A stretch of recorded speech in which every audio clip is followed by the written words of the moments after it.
Bueno, pues fórmula plaquetar y pronóstico del tromboembolismo pulmonar. Bueno, sigo siendo Natalia. Voy a presentar otro estudio que hicimos en la unidad de cuidados intensivos del Hospital de Manises, que fue la fórmula plaquetar y el pronóstico de los pacientes con tromboembolismo pulmonar.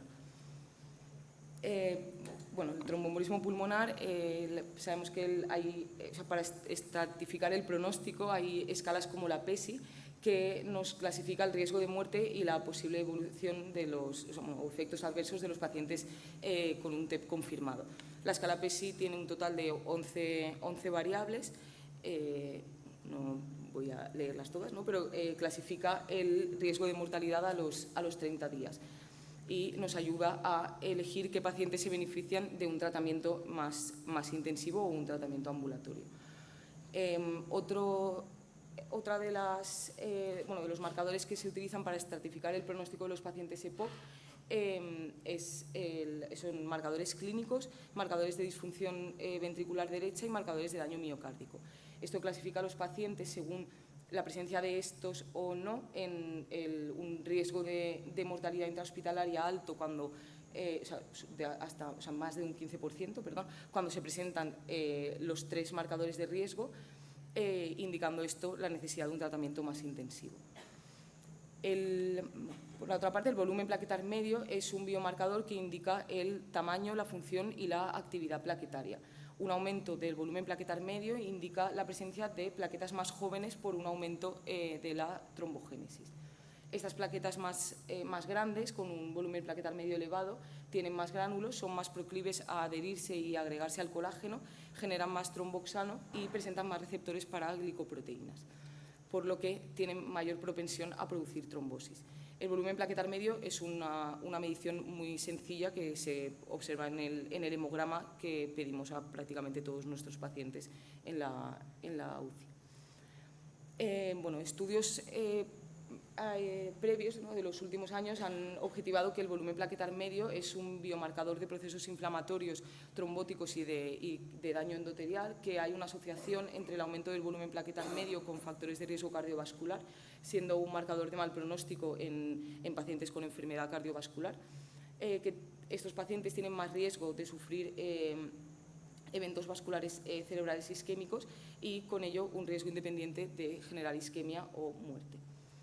No hay un valor específico de corte, pero sí que se relaciona con enfermedades inflamatorias o disfunción endotelial o estado protrombótico un valor de más de 9,5.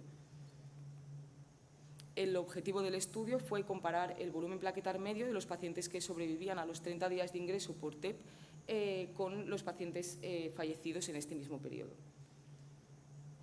El diseño fue un estudio descriptivo, observacional, retrospectivo y longitudinal.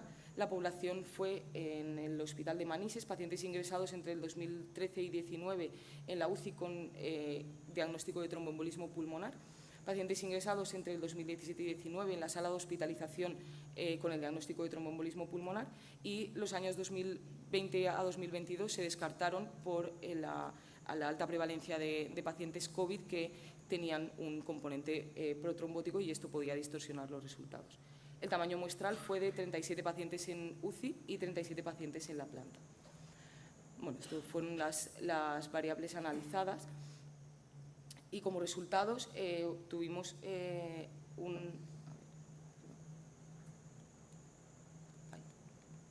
un total de 72 pacientes. La edad media de los pacientes fue de 65,4 años, con un predominio de la población femenina, siendo un 61%, y el éxitus de toda la muestra, tanto de los pacientes en UCI como en pacientes en planta, fue de un 13%.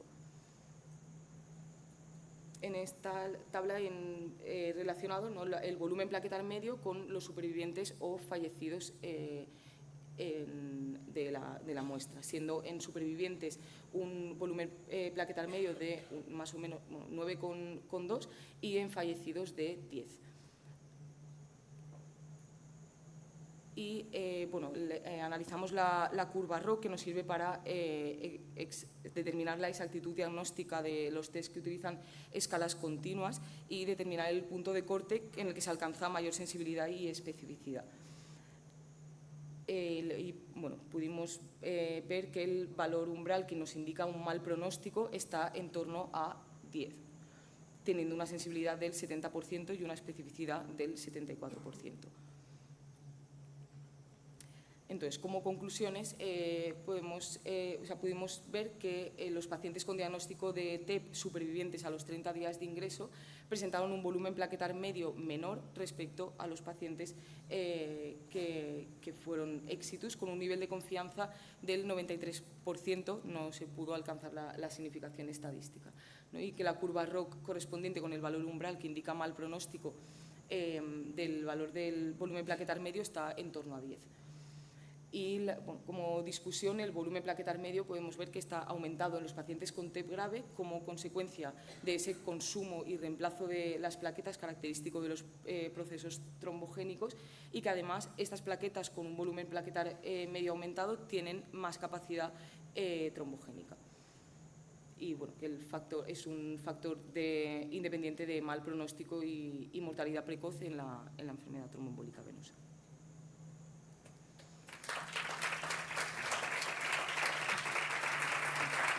Muchas gracias, enhorabuena. ¿Tenéis alguna pregunta? Ninguna. Gracias.